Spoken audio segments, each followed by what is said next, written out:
और ख़ास तौर पे जो कराची के हालात हैं वो तो बदतरीन है सर, चिराग तले अंधेरा है। 26वीं और 27वीं आइनी तरमीम के बाद देख लिया कि आइनी तरमीम जो है वो इतनी मुश्किल नहीं होती जितनी कि हम पहले एक ज़माने में समझते इसी थे। तरह हर डिवीज़न को आप एक सूबा या एडमिनिस्ट्रेटिव यूनिट समझें। हुकूमत का जो तीसरा हिस्सा होता है, टियर, जो थर्ड टियर होता है, लोकल गवर्नमेंट, वही लोगों को मराहत देता है, वही लोगों को फैसिलिटीज़ देता है, वही लोगों की खिदमत करता है। इसलिए जो है वो तालीम पे आप पीछे रह गए, सेहत में आप पीछे रह गए, रोड रस्तों में ख़ास तौर पे कराची में पीछे रह गए। कराची तो एक अनोखा शहर है कि जिसके अंदर 60% लोगों को आप पानी भी नहीं दे सकते। तो ये तो कुछ कोई बहुत ज़्यादा बदतरीन हुक्मरानी है। डिवीजन्स के सूबे बना दें। 5 चीज़ें जो कि बहुत ज़रूरी है कि लोकल गवर्नमेंट पे दी जाएं, जिसके अंदर पानी है, सेहत है, तालीम है, पुलिस है, रोड रास्ते हैं, सिविक सर्विसेज, ये आप लोकल गवर्नमेंट्स को दे दें। और तो इसका आप क्या समझते हैं जो हमारे कॉन्स्टिट्यूशन के अंदर जो एक मुश्किल प्रोसेस है उसका सूबे बनाने के हवाले से, तो क्या इसका फिर हल होगा? अगर सूबे बनते हैं तो किस तरह बनेंगे? और ख़ास तौर पे जो कराची के हालात हैं वो तो बदतरीन है सर, चिराग तले अंधेरा है। देखिए, एक तो हमने 26वीं और 27वीं आइनी तरमीम के बाद देख लिया कि आइनी तरमीम जो है वो इतनी मुश्किल नहीं होती जितनी कि हम पहले एक ज़माने में समझते थे। इसी तरह होगा फिर। मतलब नहीं, एक तो मैंने ये आपको आइनी तरमीम के हिसाब से बात कर रहा हूँ, ठीक है। अच्छा, अब इस पे 2 मुख्तलिफ आरा हैं और दोनों मेरे ख़्याल से दोनों जो हैं वो समझदारी वाली आरा हैं और जिन पे बात हो सकती है। एक राय जैसे हमारे पार्टी के कन्वीनर शाहिद खाकान अब्बासी साहब की है और उनका ये ख्याल है कि मुल्क के हर डिवीज़न को आप एक सूबा या एडमिनिस्ट्रेटिव यूनिट समझें और उसको डायरेक्टली वो करें। उसकी वजह यह है कि जो हुकूमत का जो तीसरा हिस्सा होता है, टियर, जो थर्ड टियर होता है, लोकल गवर्नमेंट, वही लोगों को मराहत देता है, वही लोगों को फैसिलिटीज़ देता है, वही लोगों की खिदमत करता है।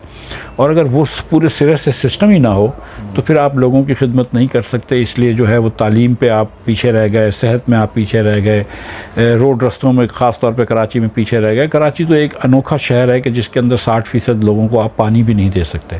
तो ये तो कुछ कोई बहुत ज़्यादा बदतरीन हुक्मरानी है। लेकिन इन सब का जो इलाज है वो ये नहीं है कि फ़लाँ शख्स को हटा के फ़लाँ को बिठा दो। इसका इलाज एक इंस्टीट्यूशनल है जिसको स्ट्रेटेजिक रिफॉर्म्स कहते हैं। कि एक रिफॉर्म जो है उसका ये है कि आप लोकल गवर्नमेंट, सब लोकल गवर्नमेंट्स, लोकल डिवीजन्स के सूबे बना दें। लेकिन उस पे हमारे बहुत सारे जो सिंधी बोलने वाले भाई हैं उनको ऑब्जेक्शन है, कोई हिस्टोरिकल रीजंस भी हैं। तो कम से कम मेरी ये सोच है कि पहली कोशिश ये होनी चाहिए कि आप इफ़ेक्टिव लोकल गवर्नमेंट्स बना दें। जिस किस्म की इफ़ेक्टिव लोकल गवर्नमेंट्स मुशर्रफ साहब के ज़माने में थी, लेकिन उसको मुशर्रफ साहब के ज़माने का आइनी कवर नहीं दिया गया।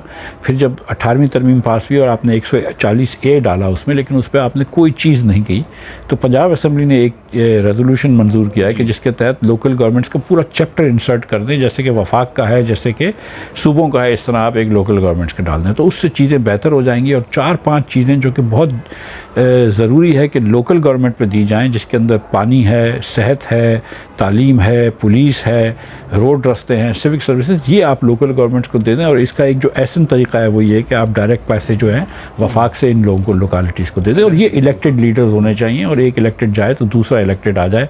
ये नहीं कि आप डिवीजन्स के ऊपर डिप्टी कमिश्नर या कमिश्नर बिठा दें। अब इसके अंदर जो अगर आप इसकी वजह जो है वो करने की है कि जो सूबों की जो प्रोविंशियल असेंबली होती है, किसी पार्टी की भी हो, पीपल्स पार्टी की हो, मुस्लिम लीग की हो या PTI की हो, कोई भी पार्टी जो है वो नीचे तक डेवोल्यूशन नहीं करती, ठीक है। ना KP में है, सिंध के अंदर तो इसकी नहीं, ये आप ये ना कहें। स्पेशली ये सिंध में भी जो है वो, पंजाब में भी ये है। पंजाब में तो इनसे भी कम लोकल गवर्नमेंट। कराची के हालात देखते हुए तो लगता है नहीं, वो तो ये है कि पीपल्स पार्टी एक्टिवली डिस्क्रिमिनेट करती है कराची के खिलाफ। लेकिन अगर पंजाब में भी देखा जाए तो लोकल गवर्नमेंट के पास कोई अथॉरिटी नहीं है। और इनके जो नए कानून हैं उसमें तो वो अजीब सी तरीके से कर रहे हैं कि 30 दिन में लोग पार्टी में जा सकते हैं और मतलब 1 वोट दे सकते हैं, लेकिन 9 लोग एक साथ इलेक्ट होंगे, क्योंकि उनको भी यकीन है कि वो नहीं जीत सकते इलेक्शन। तो उसकी वजह से वो कर रहे हैं। KP के अंदर भी हमने देखा कि इमरान खान साहब भी जो है वो लोकल गवर्नमेंट को पावर नहीं देना चाह रहे थे जब उनकी हुकूमत थी, और आज भी नहीं देना चाह रहे। तो ये हमेशा से लड़ाई चलती रहेगी। लिहाजा लोकल गवर्नमेंट से बेहतर ये है शाहिद भाई के ख्याल में कि आप सूबे, हर डिवीज़न को सूबा बना दें ताकि वो कर सकें। जो दूसरा जो पॉइंट ऑफ व्यू है वो ये है कि क्योंकि इतनी मजम्मत है सूबे नए बनाने में, ख़ास तौर पे मैं जगह का सिंध के अंदर है। और ये मसला जो है हम कराची में बैठ के या सिंध में बैठ के सिर्फ सिंध और कराची का सोचते हैं, मगर ये मसला देखें केपी में भी है, जहाँ पे तकरीबन आधी पॉपुलेशन है, बलोच थोड़े से ज़्यादा हैं, पश्तून थोड़े से कम है, वहाँ पे भी ये मसले हैं। केपी में आप चले जाएँ तो नीचे जहाँ पे हज़ारा का एरिया है वहाँ पे पीटीआई डेवलपमेंट नहीं करती, पैसे खर्च नहीं करती, नॉर्थ में करती है जहाँ पे उनके वोट हैं, स्वात वगैरह के रीजन में। पीटीआई तो केपी में तो काफ़ी डिफरेंट वोटिंग ब्लॉक्स हैं। फिर आप पंजाब में आ जाएँ तो पंजाब में जो दरिया के इस तरफ वेस्ट का जो इलाका है मियांवाली वगैरह का, उसका डिफरेंट एक वो है। साउथ में चले जाएँ तो बहुत ज़्यादा निगलेक्ट है, बहुत ज़्यादा गुर्बत है। पंजाब के अंदर भी चीफ मिनिस्टर्स को जो है वो शौक़ होता है लाहौर का मेयर बनने का। तो ये सारे मसले का जो हल है वो लोकल एम्पावर करना है। लेकिन अगर ये एम्पावर नहीं करना चाहते सियासतदान तो फिर सूबों के अलावा कोई और चारा नहीं है। लेकिन मैं ये अब भी ये समझता हूँ कि ऐसा तरीका यही है कि आप सारे जो पावर्स हैं जो लोकल गवर्नमेंट से मिलते जुलते हैं वो 30 तक ले जाए, और कॉन्स्टिट्यूशनल होने चाहिए और डायरेक्ट फंडिंग होनी चाहिए वफाक से। सही।